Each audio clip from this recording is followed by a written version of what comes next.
Dignity. When we use this term, a face of a woman comes in our mind. हमें सोचना भी नहीं पड़ता and it suddenly comes in our mind. पर क्या dignity का कोई gender होता है? Respect, another word. And yes, again a woman face comes in our mind. क्या respect का भी कोई gender होना चाहिए? Third, domestic abuse. I'm adding another word.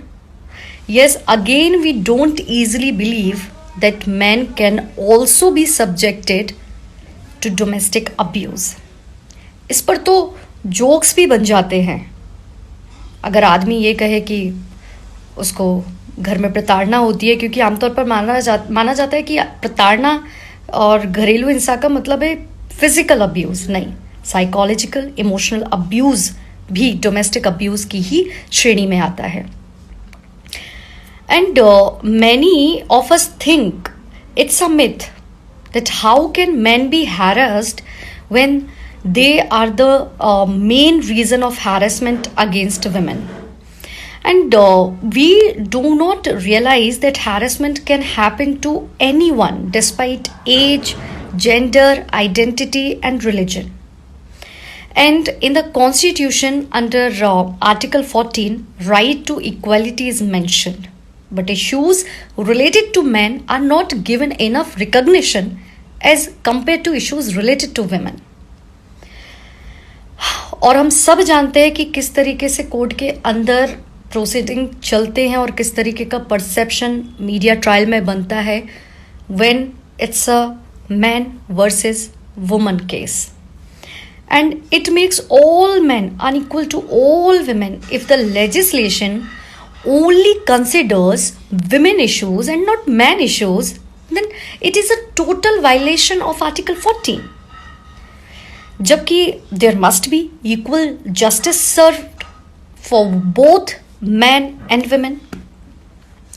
Actually क्या है ना कि भारत में आदमी को मर्द कंसिडर किया जाता है. एक टर्म ऐसी दे दी गई है कि वो भी उसी एक फेक दुनिया में जीते रहते हैं because they fear of getting taunted, insulted and mocked by the people and specially by their own people.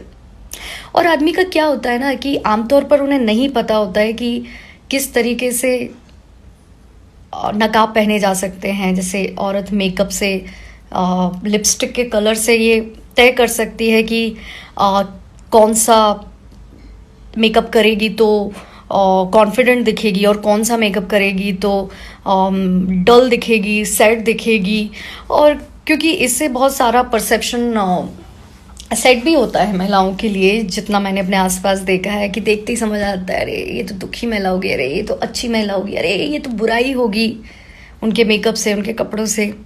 पर आदमी का क्या है ना कि वो जैसा हुआ है पैदा वो वैसे ही रह जाता है. तो मेरा बस यही मानना है कि जब आप डिग्निटी की बात करें ना तो प्लीज़ ह्यूमन डिग्निटी की बात करें. और जब रिस्पेक्ट की बात करें तो respect for all the genders की बात करें. और जब डोमेस्टिक अब्यूज़ की बात करें तो ये भी सोचें कि जितना इम्पोर्टेंट औरत का होना है उतना ही इम्पोर्टेंट आदमी का भी होना है, वाइस वर्सा. लेकिन लड़कों के मामले में चलता है एटीट्यूड, या लड़के तो होते ही ख़राब हैं, लड़के तो होते ही कुत्ते हैं.